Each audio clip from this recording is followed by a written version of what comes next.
There's a beautiful story told about Paramahansa Yogananda after he had been, Swami tells this story in his autobiography, The Path. Swami Kriyananda tells it. He was there.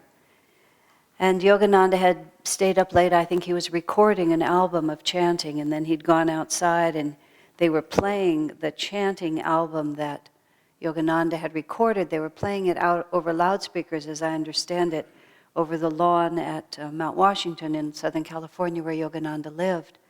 And Yogananda was swaying to the music, and then he just commented that everything he looked at was just light, beautiful light. He said, if you could only see yourselves as I see you, you would see that you're nothing but beautiful light. I was just driving home from my class and coming around the corner of Monroe Avenue where we live, and there's a couple of people walking, somebody has a dog, and there's a car coming, and all the houses are there. And just by an effort of will, I was trying to imagine what would happen if we just look at all these ordinary circumstances, and instead of seeing what appears to us to be solid matter, we were able to see the vibrating light behind them. Now, these are the stories that the saints and the masters tell. In Autobiography of a Yogi, the chapter called Experience in Cosmic Consciousness, Master describes when he was a young devotee in the ashram of his guru, and the day, Yogananda is I don't want to call it exactly a fairy tale, but the story is a little bit amended to make his life more recognizably like ours. It's a play. Lila is the word in Sanskrit. It's the play of God. So even though Yogananda was a fully realized soul from the time he was born, he still had to act out a life that would be exemplary for us.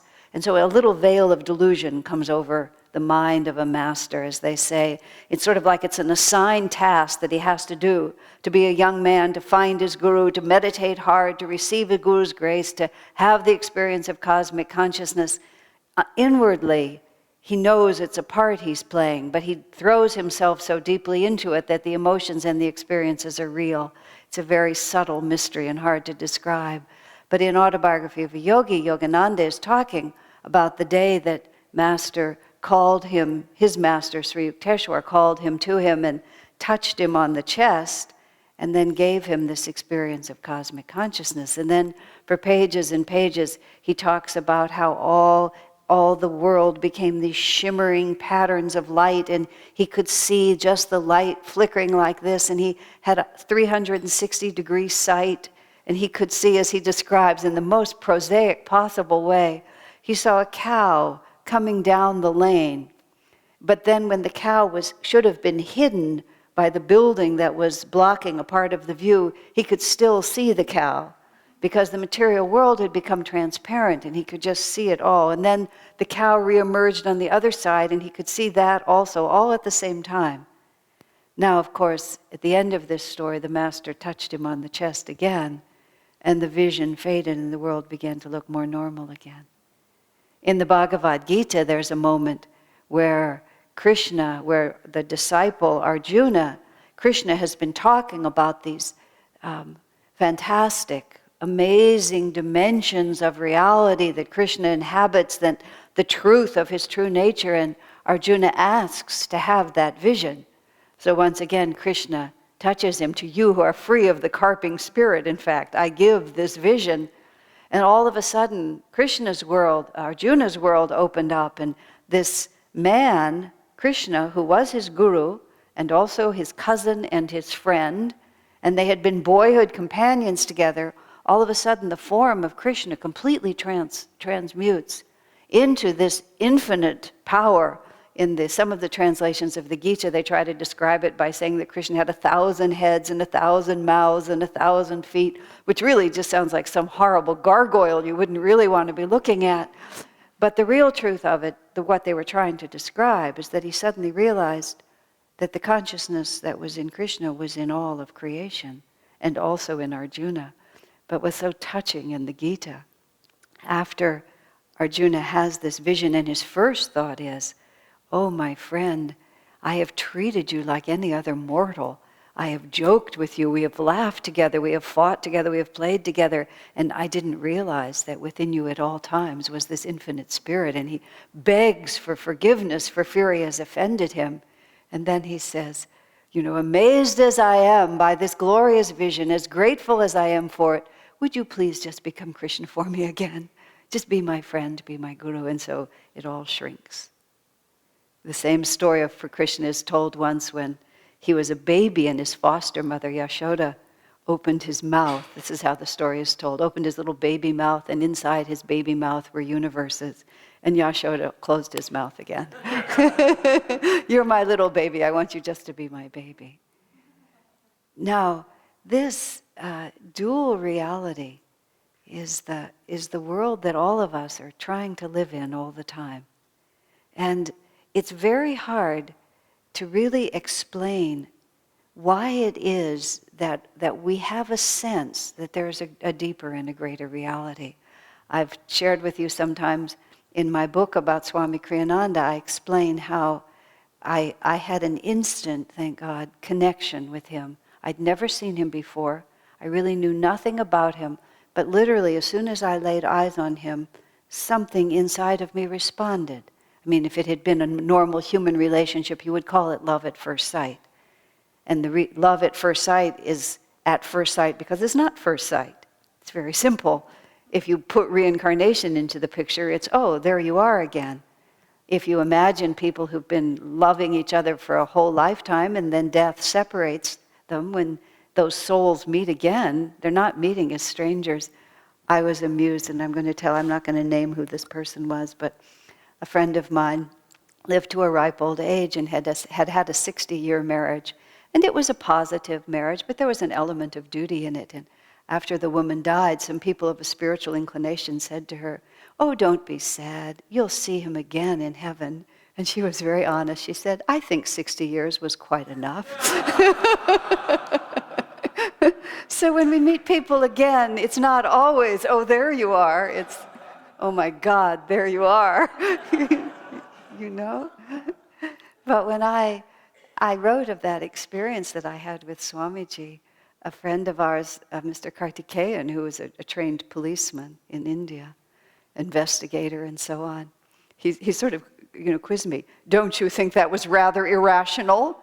He said, "Well, perhaps it was, but now it's been 40 years, so it's been proved by the experience." But reflecting back on a moment like that, which has now been proved by experience, because sometimes the fact of the matter is we have an, quote, intuitive flash, which turns out to be nothing but emotion, and it doesn't stand up to the test of time. And gradually, over the course of developing our self-awareness, one begins to be able to tell the difference between a strong inner feeling that is coming more from the subconscious and a strong inner feeling that's genuinely superconscious. Because we can still have strong inner feelings, but that doesn't mean they're accurate. It just means they're the conglomeration of our prejudices and they don't endure. But there's a completely other kind of knowing that all of us have experienced, and we especially experience it when it comes to the deep inner truths. There was something about Swami Kriyananda that absolutely communicated to me. And I use it as an example because it communicated before he spoke. I wasn't persuaded by anything he did, but there was just this knowing. And there's many aspects of the spiritual path. How do we know that this guru is my guru? How do we know that self-realization is even possible? How do we know that past life exists? How do we know that there's a cause and effect relationship between my actions today and what happens to me tomorrow? How do we sense that something that comes to us is just right? No matter what all the external evidence is, we're always operating on multiple levels of reality. And the art of the spiritual path is the gradual training and understanding of that deepest or highest level of reality and the ability to flow with it. I find it one of the most difficult aspects of the spiritual path to teach or communicate. And in fact, for many, many years, I refused to do any classes that had anything to do with inner guidance, because I saw that it's such an attractive subject and yet such a subtle one to grasp that I saw it cause people more grief than anything else, because there was always this grasping for this inner guidance, which didn't turn out to be inner guidance. So I'm talking to Swami Kriyananda once on the telephone, and I mentioned to him, this whole subject of inner guidance, I just don't touch it because I just don't know how to communicate it to people, and I see that people are so often misguided. He said, "Oh, Asha, you have to help people learn it." He said, "It's the foundation of the whole spiritual path." His sympathy for me, his support of my opinion was zero. Nothing. I got nothing from him on that. He said, even if people are wrong, he said, they have to learn. Because sooner or later, we have to come to the point where we look at this world and we see something else. I mean, whether or not it breaks into sextillion rays of dancing lights like it did for Master, and for many people on this particular spiritual path, Master's path is not filled with bells and whistles. He doesn't try to attract us with a lot of zinging things here and there. People do get some of those experiences. In fact, Swami Kriyananda himself talks about one of his fellow disciples was always having visions and dreams and meditation experiences, and Swami Kriyananda was having nothing. He was meditating. His entire life was transforming. He was finding a dimension of happiness within himself that he hadn't known since he was a child. But beyond that, at least as Swami tells it, nothing. And this other man was seeing saints and masters and going into the astral world and losing consciousness of his body and all of this thing. And he sort of asked Master about it. Well, let me phrase it differently. What finally happened was Swami Kriyananda just celebrated his 60th anniversary of discipleship. And that poor young man just wandered off and wasn't able to hold to it. And Swamiji realized later that Master gave him all those experiences in some desperate effort to keep him on the path, which even in the end did not prove to be possible. Keep him focused. Of course, you can't sever the tie with the Guru once it's made, but you can dissipate it by your lack of attention to it. And unfortunately, that's what that poor man has done. And Master said it'll be many lifetimes before he circles back around to the point he had right now. So, having said that, for most of us, because of the way Kriya Yoga develops your consciousness, it develops it in a very steady, extremely solid, everlasting method. But once again, it's not violent. It doesn't know violence to your nature. It's not sudden and it shifts. It's water on a stone that will gradually, turn an open desert into the Grand Canyon, but step by step by step. So we have to deeply cultivate a kind of inner knowingness, or else when the challenges come and the empirical evidence of this world is so convincing, unless our understanding is deeply rooted in something that just doesn't have to do with other people's arguments and doesn't have to do with other people's expectations. It's a very sort of cliched idea, but a very interesting one. If you woke up in the morning and you were the only person who held to this truth, would you still be able to hold to it? Would it be part of your knowledge, or is it just part of the collective? Now, of course, one of the reasons that when Master came to America, when Yogananda came to America in 1920 from India, very early on, he started advocating. Swami Kriyananda tells us with a tremendous passion, he began to advocate that those who share these high ideals should band together in small cooperative communities. And you need to support each other. You need to live together. You need to meditate together. Now, on the other hand, this is entirely a personal teaching. The whole reality of this path is between you and God. There is no automatic salvation merely for attending services, and there's no automatic condemnation for not attending them. I often quote Garrison Keillor in this context when he says, to imagine that you can become a Christian merely by going to church is like going to sit in your garage and hoping to become an automobile. It just has nothing to do with the environment in which you live. Either your consciousness is expanding, your awareness is becoming more subtle, your heart is opening, you are embracing the world as a manifestation of spirit, or you're not. And you can carry your body to all kinds of places. You can put on all kinds of robes and costumes and beads and anything you want. Either you're doing that or you're not doing that. But the fact of the matter is, it's a very subtle reality to grasp, and especially in this world that we presently live in, which happens to be both a very chaotic time, socially and morally and spiritually speaking. It's a very chaotic world out there, and also intensely materialistic, intensely pleasure-oriented, intensely egocentric. I mean, the ego has been elevated, well, to the level of a god, actually, so that it's hard if you're the only one holding a different point of view. It's hard conversationally, it's hard to have friends, it's hard even vibrationally. When everybody else is doing one thing and you're trying to do something else, it's hard vibrationally. This isn't a time in which the movement of self-realization is a mass movement. In a higher age on this planet, perhaps it will be. So therefore, Master just saw as a matter of sheer practicality, those of you who share these high ideals, you need to hang around with each other.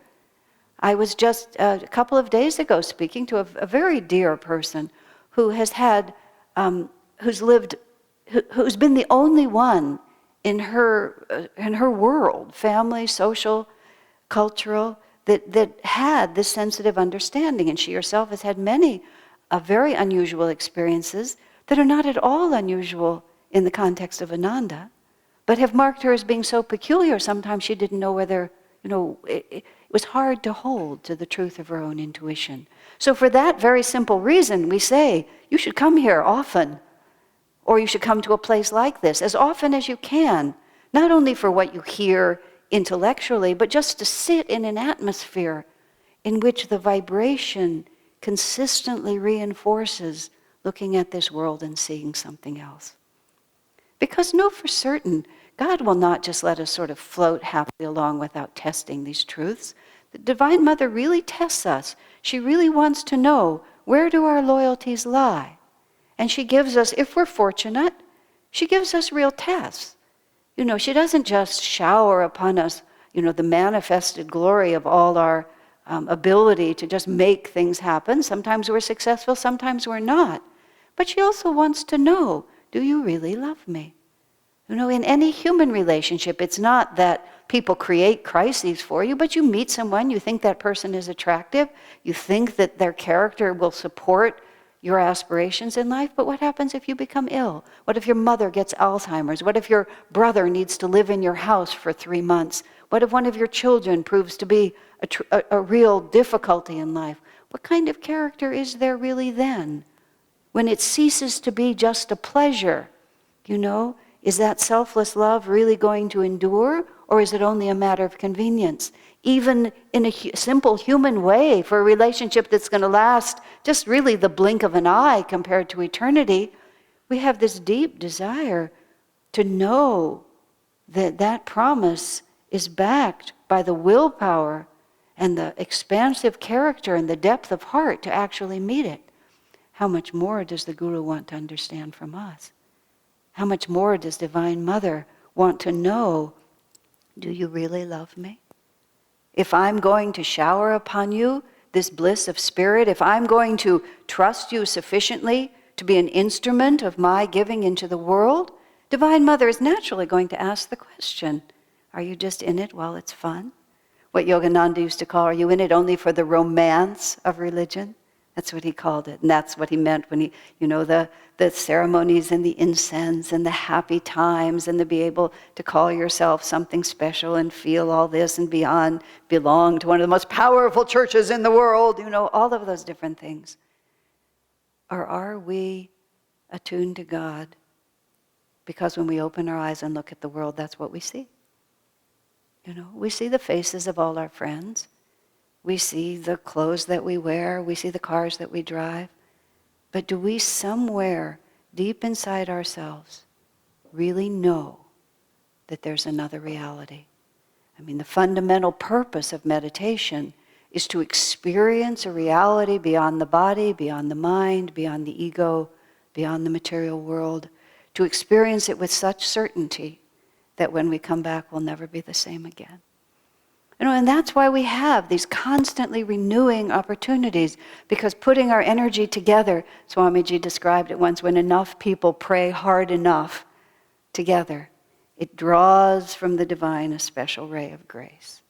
I hope all of you feel as I do, but every time I step into this room where so many really elevated experiences have taken place, and for 40 years before we even had this place, the Catholics were here having Mass every Sunday, where so many truly uplifted things have happened, you can just kind of feel it in the atmosphere. I never walk into this room without appreciating that. No matter what else happens in here, no matter whether the children have their dance classes in here or their school plays or whatever it is, there's also this undercurrent of within these four walls, people concentrate on God, people give their hearts to God. And when you can keep walking back into that, what it does is it reinforces our own knowingness.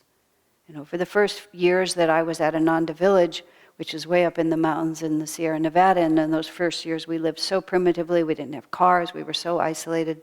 Sometimes for months at a time, you would hardly leave the property.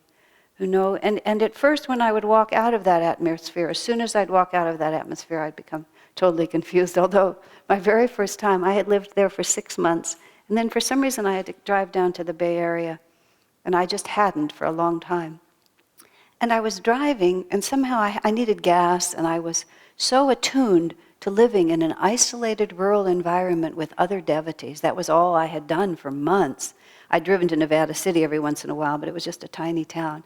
And I needed gas, and I just very casually got off the freeway, and I was in some really tough part of town. But I was sort of still oblivious.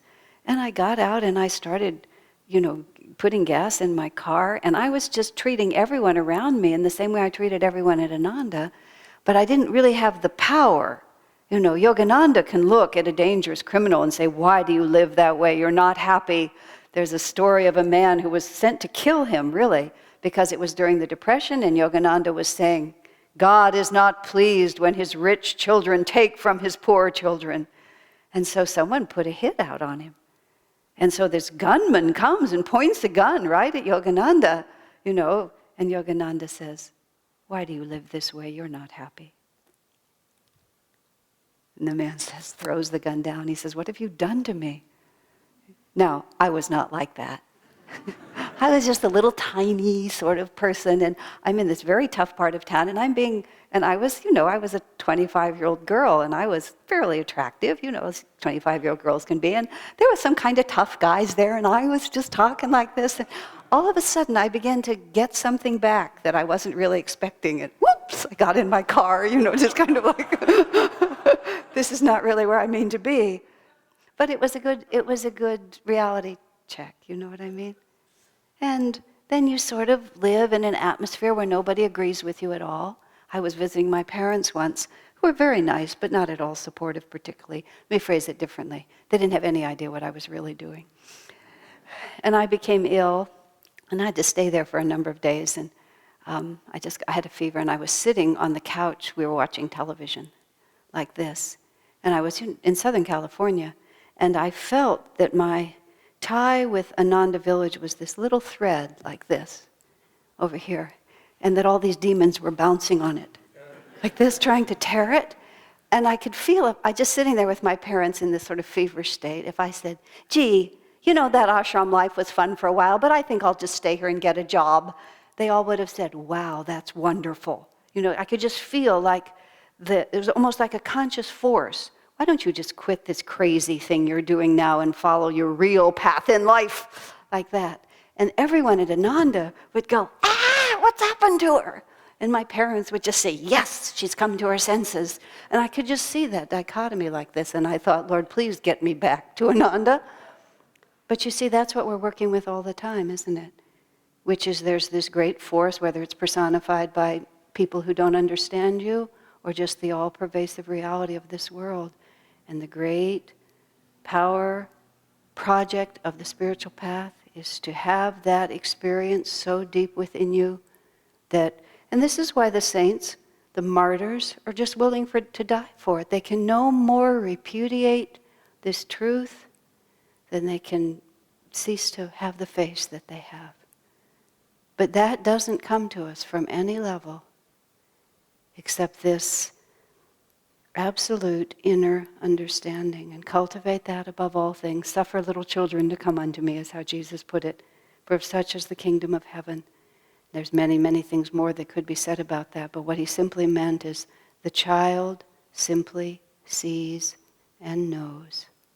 But we have to be the childlike power of the saint that just simply looks at this world, sees God behind it, and lives for that alone.